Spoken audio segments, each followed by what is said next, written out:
Hello everyone, welcome to Tyler Zone. I hope you all are fine and must be studying well. तो continue करते हैं स्वतंत्र राज्य 18वीं सदी। ये वीडियो इस टॉपिक का थर्ड वीडियो है। प्रीवियस दो वीडियोस में मैंने हैदराबाद, अवध, कर्नाटक और बाकी ये सारे राज्य, मैसूर सारे कवर किए हैं। जितने भी एग्ज़ाम रिलेटेड क्वेश्चन बनते हैं, कॉन्सेप्ट बनते हैं, सबको बताया है, आप लोग देख सकते हैं।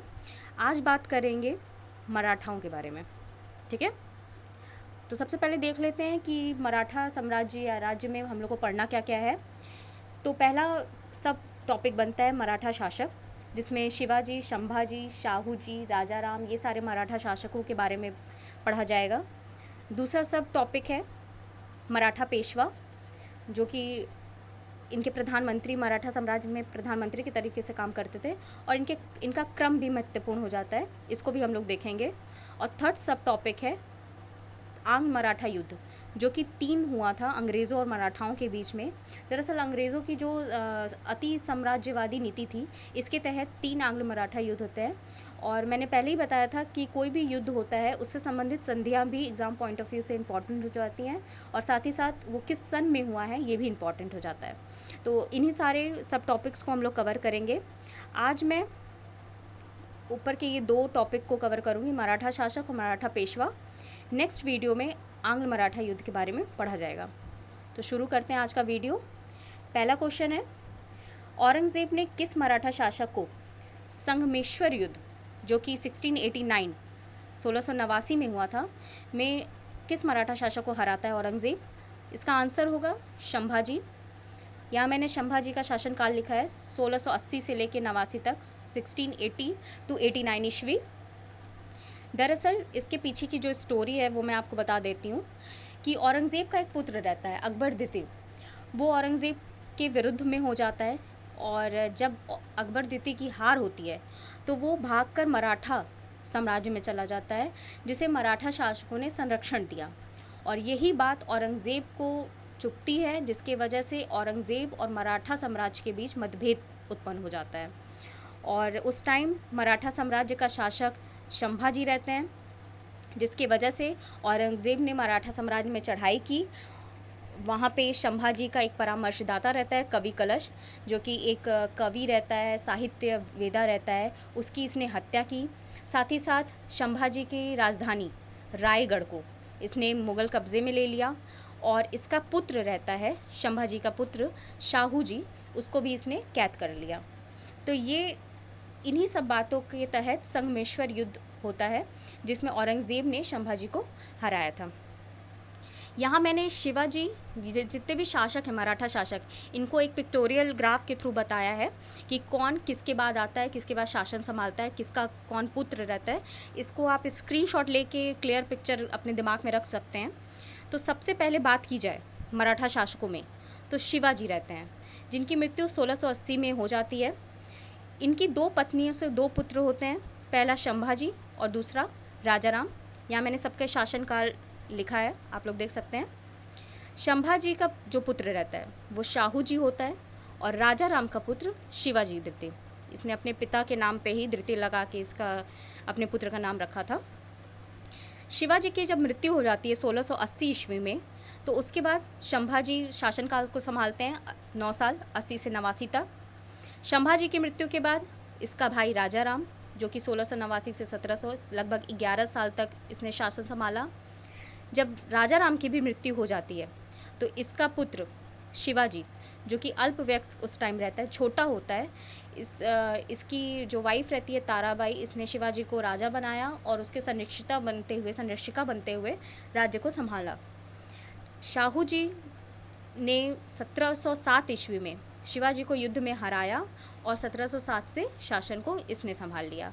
और इसके साथ ही शाहू जी लास्ट मराठा शासक होता है जिसने मराठा साम्राज्य में शासन किया। इसके बाद पेशवाओं का समय शुरू हो जाता है। तो इसे आप स्क्रीनशॉट ले लीजिएगा, 1-2 बार रिवाइज करिएगा, चीज़ें क्लियर हो जाएंगी।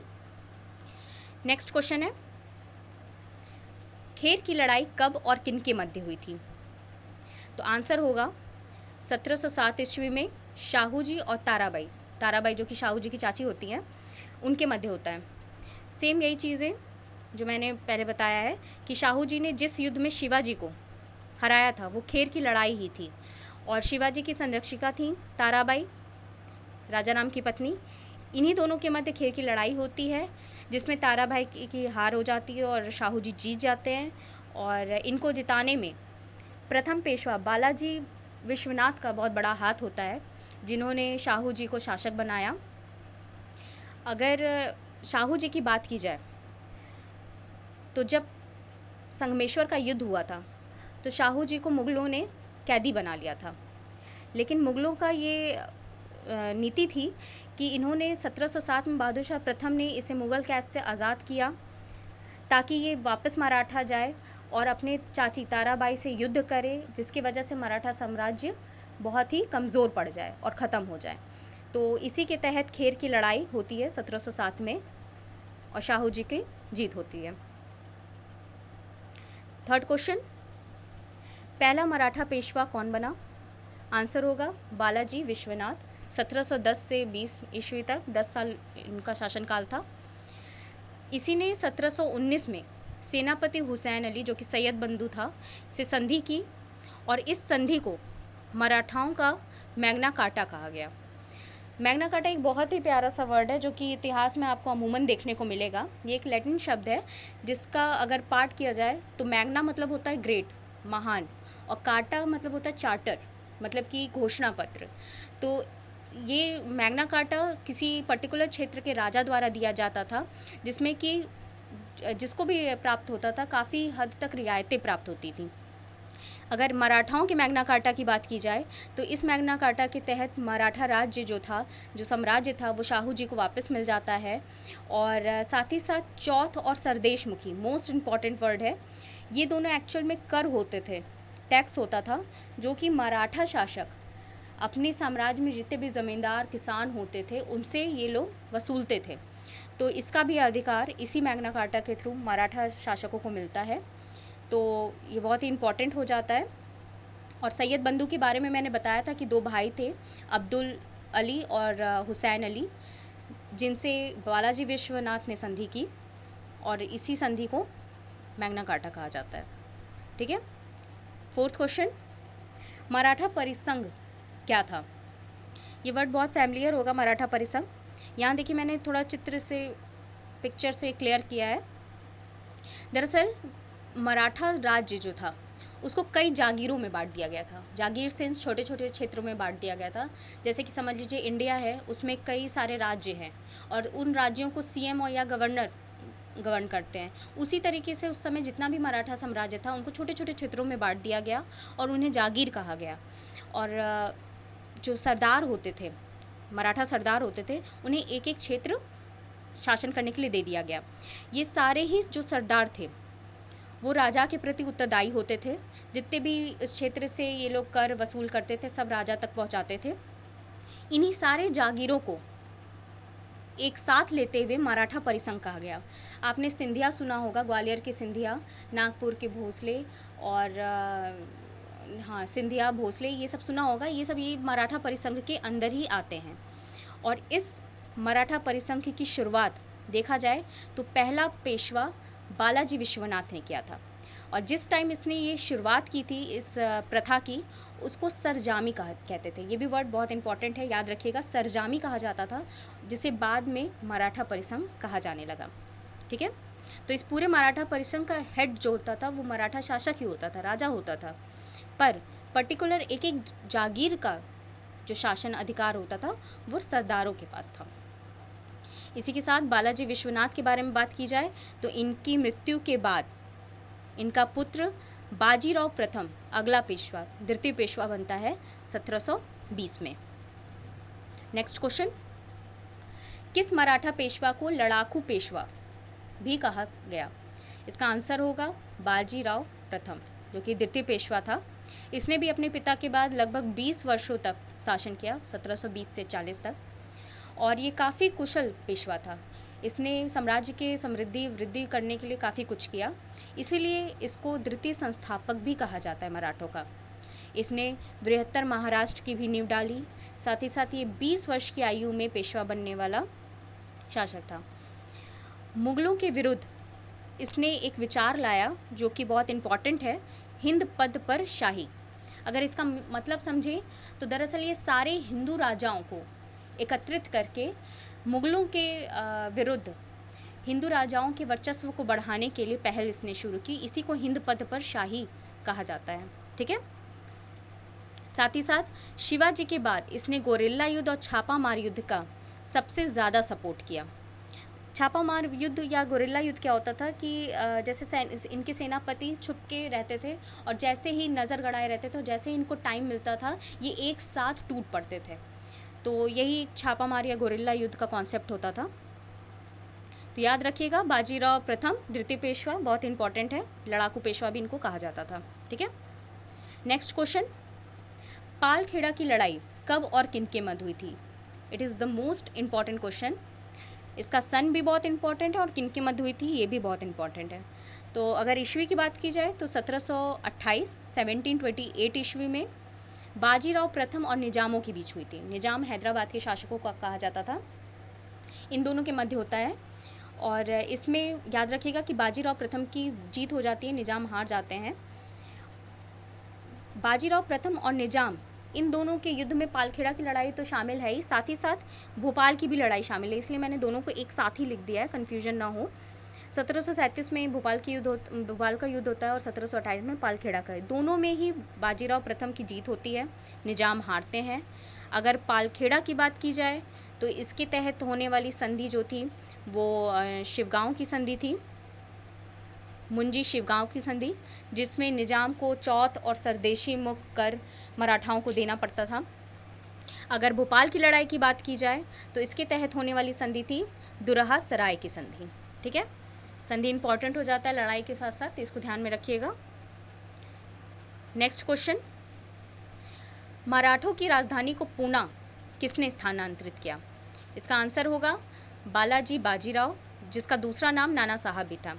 ये तीसरा पेशवा होता है, बाजीराव प्रथम के बाद ये तीसरे पेशवा होते हैं बालाजी बाजीराव, जिनको एक और नाम से भी बुलाया जाता है बालाजी द्वितीय।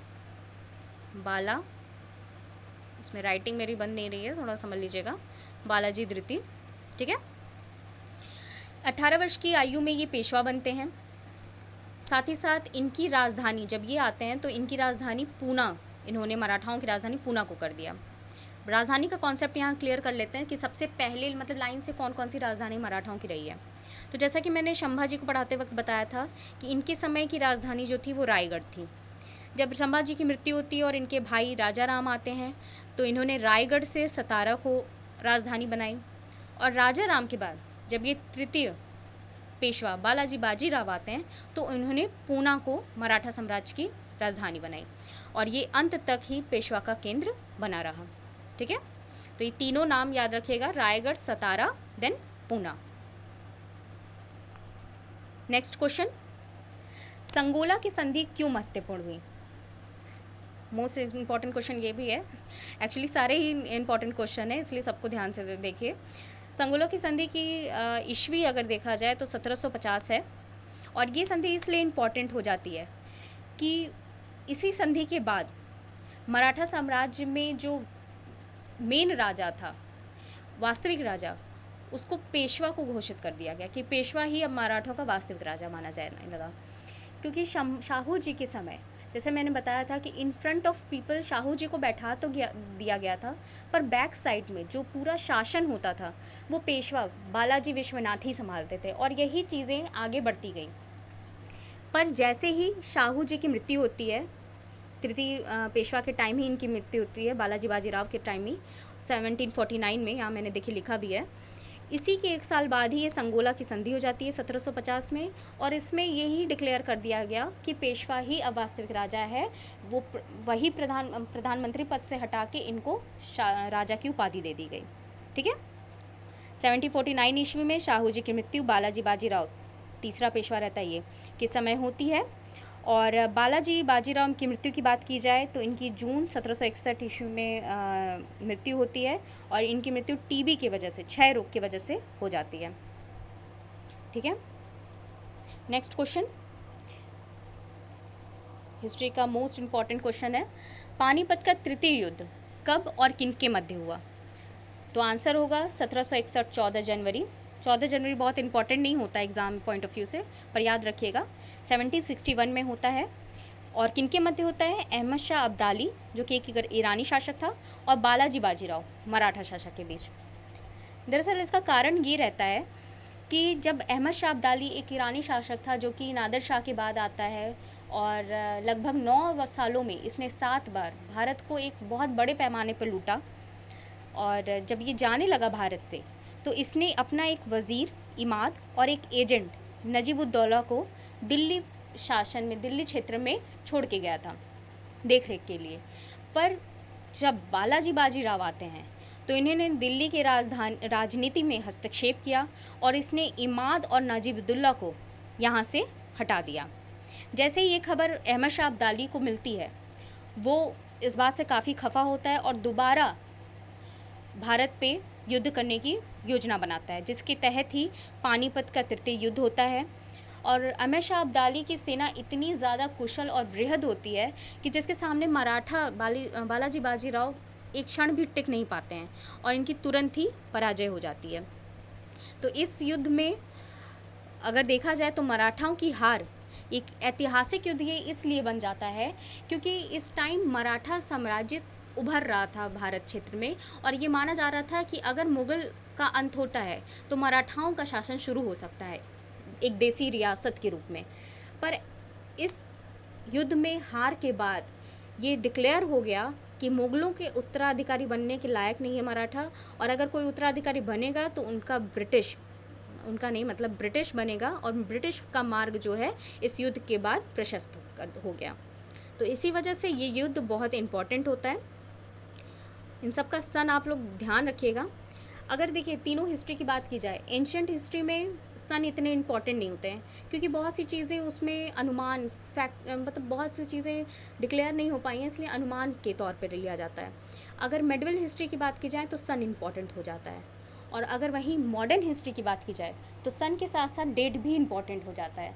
जैसे कि अगर बात की जाए असहयोग आंदोलन, तो आप देखेंगे मैच द फॉलोइंग में एग्ज़ाम टाइम पे आ जाता है कि 1 अगस्त 1920 में ये शुरू हुआ। तो इस तरीके से डेट भी इम्पॉर्टेंट हो जाता है। तो आप ध्यान रखिए कि कौन से चीज़ों से कैसे क्वेश्चन बनते हैं। ठीक है, नेक्स्ट क्वेश्चन और आज का आखिरी क्वेश्चन है ये, सबसे कम उम्र का पेशवा कौन बना? तो आंसर होगा माधव राव। ये चौथा पेशवा रहता है। इसका शासनकाल 1761 से 72, 1761 टू 72। ये 17 वर्ष की आयु में पेशवा बना था और इसी के साथ सबसे कम उम्र का भी था। इसके सहयोग से इसने मुग़ल शासकों को काफ़ी सहयोग दिया था, जिसकी वजह से मुग़ल शासकों ने इसे एक उपाधि दी थी और उस उपाधि का नाम था वकील ए मुतलक। ठीक है, फिलहाल सबसे इम्पॉर्टेंट हो जाता है ये क्वेश्चन कि सबसे कम उम्र का पेशवा कौन था, दैट इज़ माधव राव। इसी के साथ आज का वीडियो एंड होता है। नेक्स्ट वीडियो में मैं यही 3 आंग्ल मराठा युद्ध के बारे में बताऊंगी, साथ ही साथ पेशवाओं का क्रम भी मैं एक साथ लिखवा दूंगी, उसको आप नोट डाउन कर लीजिएगा। और अंटिल द नेक्स्ट वीडियो काफ़ी ज़्यादा रिविज़न कीजिए, स्क्रीनशॉट लीजिए, चीज़ों को क्लियर कीजिए। And if you have any doubt, query, suggestions, please comment below at the comment section of videos. Thank you.